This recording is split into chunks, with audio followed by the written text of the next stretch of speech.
আমার নাম তাসকিন আহমেদ মাহিম। আমরা মেধাবৃত্তি পেয়ে খুব আনন্দিত।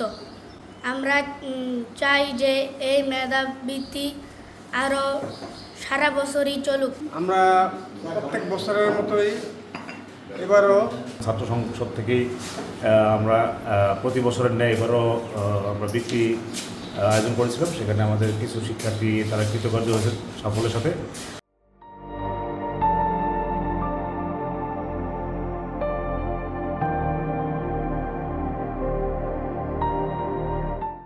আমরা তাদেরকে আজকে সেই বৃত্তি প্রদান অনুষ্ঠান ডেকেছিলাম এবং তারা এসেছেন। তাদের অভিভাবকদের সাথে আমাদের কথাবার্তা হয়েছে। আলহামদুলিল্লাহ, আশা করি আমাদের এই ধারা অব্যাহত থাকলে আগামীতে যারা গরিব মেধাবী শিক্ষার্থী আছে এবং যারা মেধাবী শিক্ষার্থী আছে তারা আমাদের এই ছোট্ট অনুপ্রেরণার মাধ্যমে এগিয়ে যাবে এবং দেশ বিদেশের সেবা করার তৌফিক পাবেন। এবং সর্বোপরি দিন শেষে আমাদের দেশের যে শিক্ষার প্রসার সেটা অনেক বেড়ে যাবে। আমাদের অত্র চরাঞ্চলে 4টা ইউনিয়নের বিভিন্ন শিক্ষা প্রতিষ্ঠান, প্রাইমারি স্কুল এবং হাই স্কুল, সব স্কুলের শিক্ষার্থীদের মধ্যে 5ম শ্রেণী 8ম শ্রেণীর এই 2টা শ্রেণীতে আমরা বৃত্তি পরীক্ষা নিয়ে থাকি।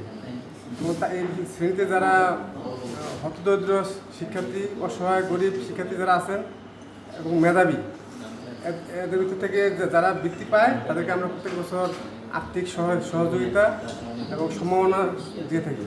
আমাদের সংগঠনের সবার কাছে অনুরোধ থাকবে যে সবাই দায়িত্ব সহকারে এবং সবাই এগিয়ে আসবেন। আমরা ভবিষ্যতে আরও বড় আকারে বা অধিক পরিসরে আমরা চাই এই বৃত্তি প্রদান অনুষ্ঠানটা সম্পন্ন করার জন্য। আমরা আমাদের সংগঠনের মাধ্যমে শিক্ষা, সামাজিক উন্নয়ন এবং আত্মমানবতা সেবা বিভিন্ন ধরনের কর্মসূচি বাস্তবায়ন করে যাচ্ছি। আপনারা সবাই আমাদের জন্য দোয়া করবেন।